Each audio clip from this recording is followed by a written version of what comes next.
Alright, this might be my last video for a long time.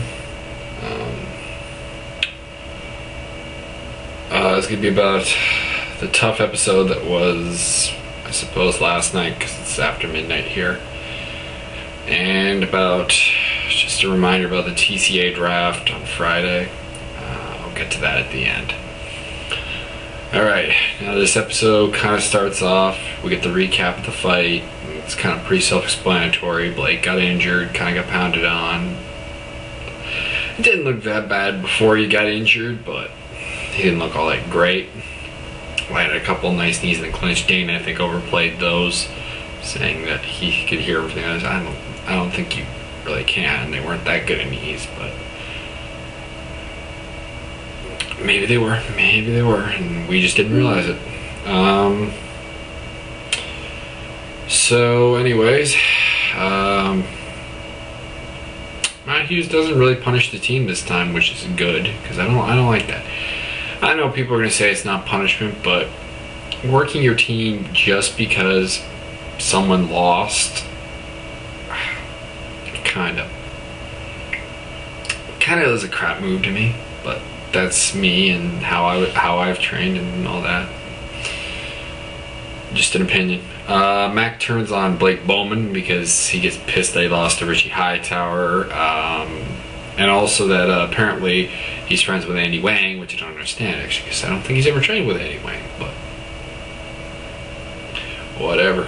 And I wonder how he feels about Andy Wang's performance on Top 5 if he's that much against Bowman. But anyways, moving on. And apparently Bowman is friends with Cole Miller, and Cole, of course, knocked out Andy Wang. Well, didn't knock him out, but got a win by stoppage over Andy Wang at the Top 5 finale. And after they watch that, Danzig kind of goes off on Blake. Blake kind of gets into a really bad mood. He kind of starts doing dishes, which is probably actually a good thing.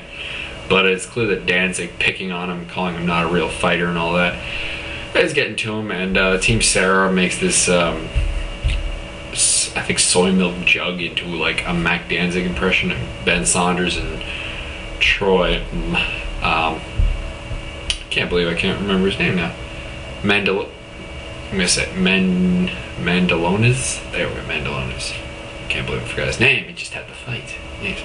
Oh, anyways, I just gave the fight away with Troy Mandalones versus Paul Gorchev, and it was because it looked like Team Hughes was actually going to go with Jared Rollins versus George Soteropoulos, which I don't know if that would really be a good move for Hughes boy, because Soteropoulos is probably the best fighter on Team Sarah, although Jared Rollins is probably the best fighter left on Team Hughes. So tough call. Who would win that? But you'd think you want to get Rollins through, but I guess he wants to get those matchups so bad, so I guess Rollins is the only one he's got left that has hope against Soteropoulos, so I suppose it's a good idea. Then it looked like they were going to do Paul Gorchev versus John Koppenheimer. Now the reason for this would be Gorchev's cousin, who is apparently only 19, which is even younger than I am. He died. They didn't give the details about it, but he wanted to go home for the funeral, and Dana White was actually pretty cool about it. You know, there's something you never thought you'd hear me say. Dana White being cool. He said you have to fight before you go. Kind of a bitch move. I don't like that so much, but I understand the reasoning, I guess.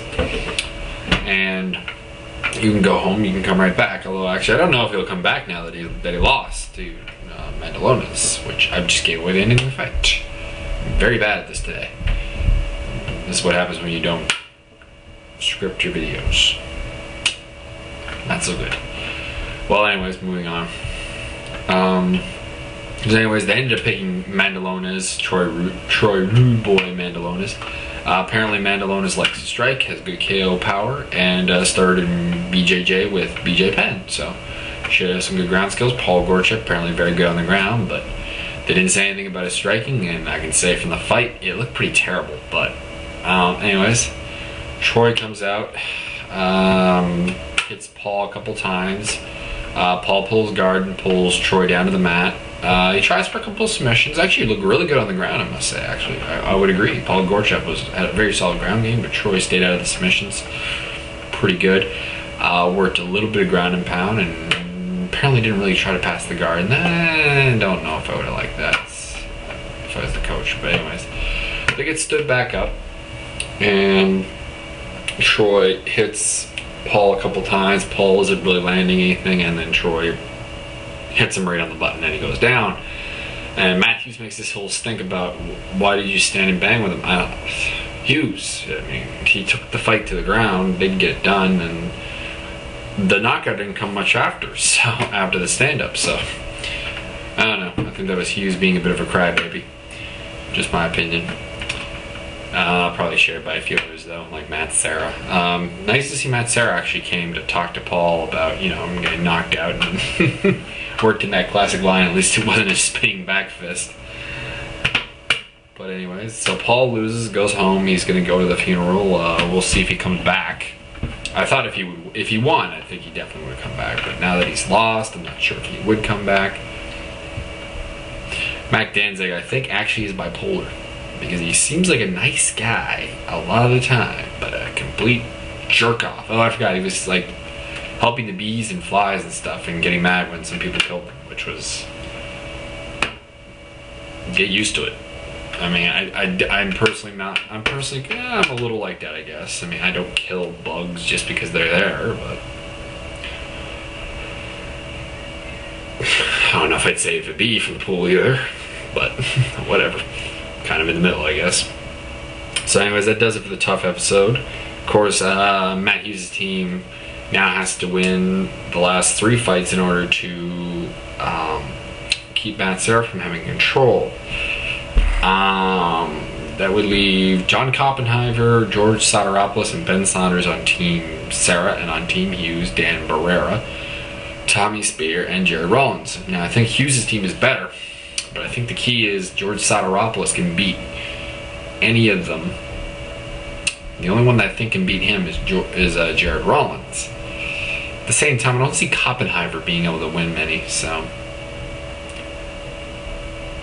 maybe against Barrera, because apparently Barrera actually gets kind of bitched up by Hughes and beat up, so I don't know. And he looked like he was crying, which it happens. I've been there. I have done that. But for a guy who's supposed to be as strong and as badass as he is, it was a little weird to see. But I'm gonna watch for the circumstances before I call him, a pansy or anything.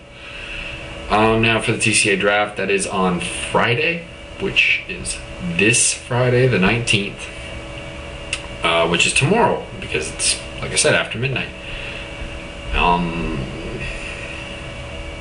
If you're not, usual stuff that I said, you guys know the rules.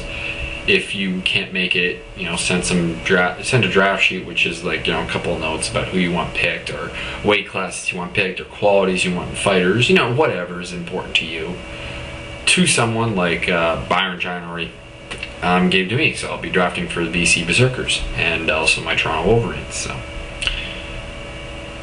just remember that, and hope to see you there. It'll be TCA Draft, and I'll be opening up the room probably somewhere around 9, and it will start at 9 p.m. and I'll probably start the room up at 8 something. So that's on Stickum. So peace, and if I don't see you for a while, probably won't.